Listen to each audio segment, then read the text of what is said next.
родители, днес е много специален ден, най-вече за нашите деца, за първокласниците, но и за нас и за вас като родители, за мен като майка.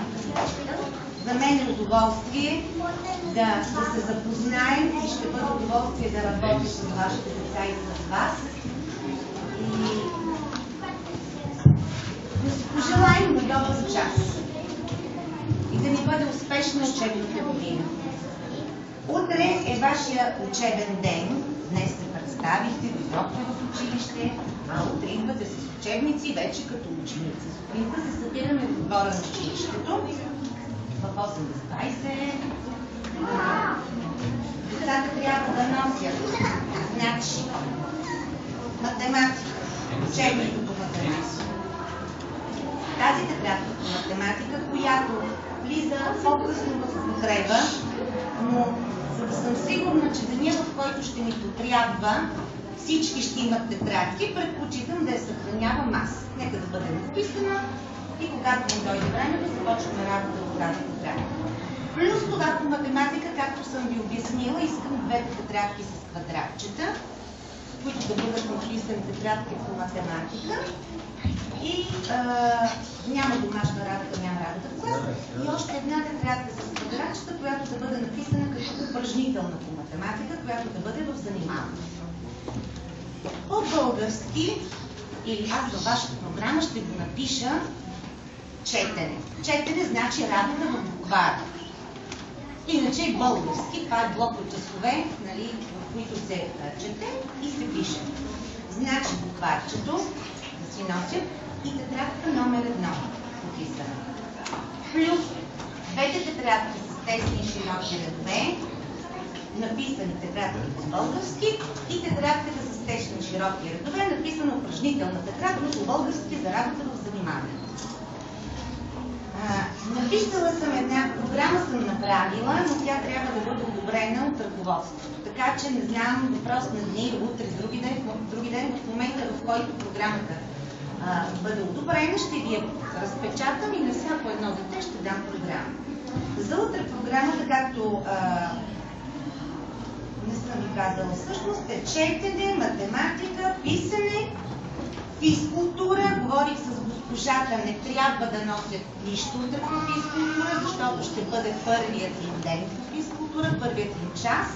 Просто ще се познаят и ще приказват, ще се приказват. И петия час музика. Музика не държа да се носят и музика в първи ден, но ако имат желание да се сложат учебника на музика, да го сложат на екрана. Това е. И друго нещо, което е много важно, всеки ден да имат в раниците си скицник или блок формат А4 и цветни моливи. Това всеки ден трябва да бъде в раниците. В момента, в който нямаме вече шкафчета, тогава вече ще сложим моливите, блокчетата и всичко останало в шкафчета. Сега, утре уверите ни, че ще има стол, нали така? Стартираме 16. Вие нямате купони. В деня, в който ще се купуват купони, казаха ни вчера на съвета, ще бъде, този ден е понеделник, вие ще бъдете пуснати сутринта, ще ви бъде разрешено да влезете в буфета на първия етаж и там да закупите купони за детето за обяд, съответно за цялата седмица. Утре е първия ден, така че можете да си купите купони за останалите 3 дни седмица.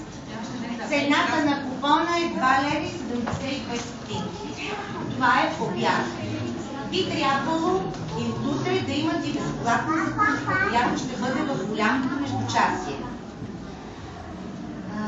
Вода. Поръчала съм диспенсер за вода. Трябваше да дойде вчера, предполагам, че утре ще ви го доставя.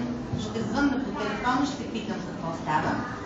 Значи, нека за всеки случай да си носите бутилчета с вода.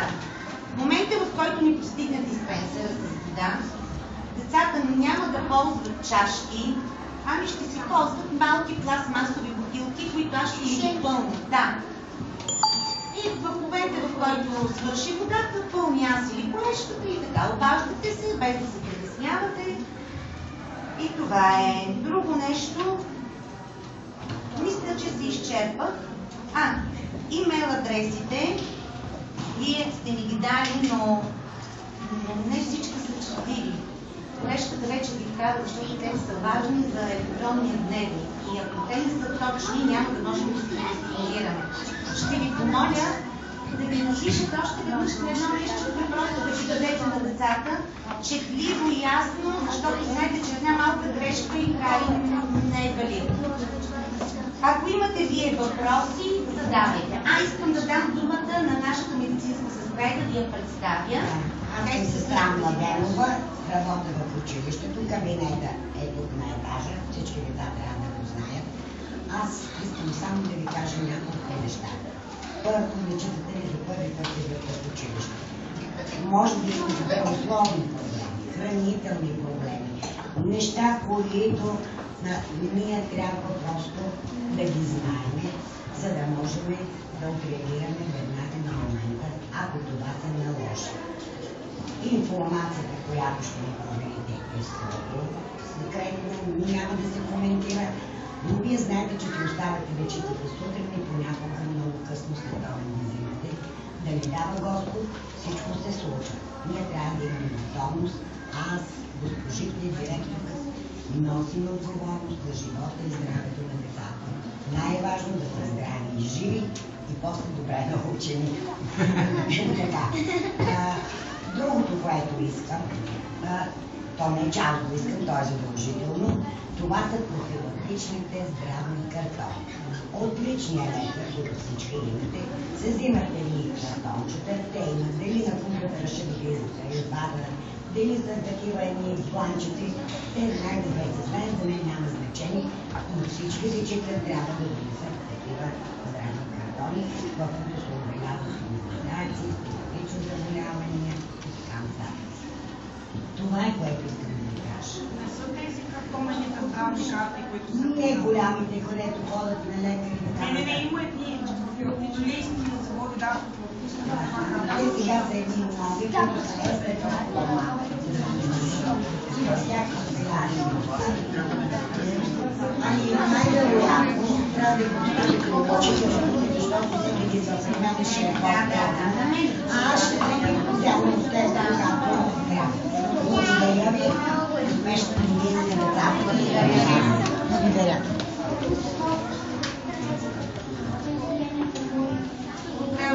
За утре. Само за един ден. Вие всъщност ще запомните, който иска да гледа излизане от мен. Други ден пак ще бъде свързано с разликата, че ще има 2 часа рисуване. Те като си носят всеки ден скицника, цветите моливи, не трябва да носят водните все още. И пак ще трябва да математика, това да се надяваме, че знаем Не. Говорите с госпожа Генова, която ще й бъде по физкултура, каза да не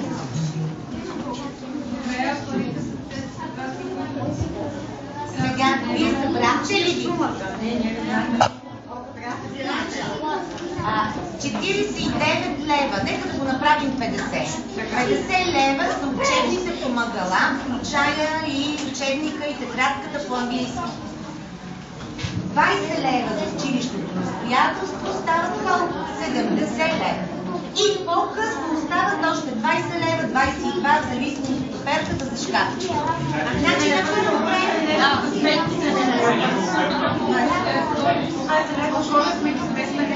Моля, миналия път съм който аз като тръгна да говоря за пари, си губя и ума и думам брата. Така че общо сумата е 70 лева. Преценявайте как да събирате. Най-важно да се съберете сега за учебните помагала и за училищното настоятелство. 70 лева. Имаме си касиерна къса, който се предложи на родителската среща. Следете слушата.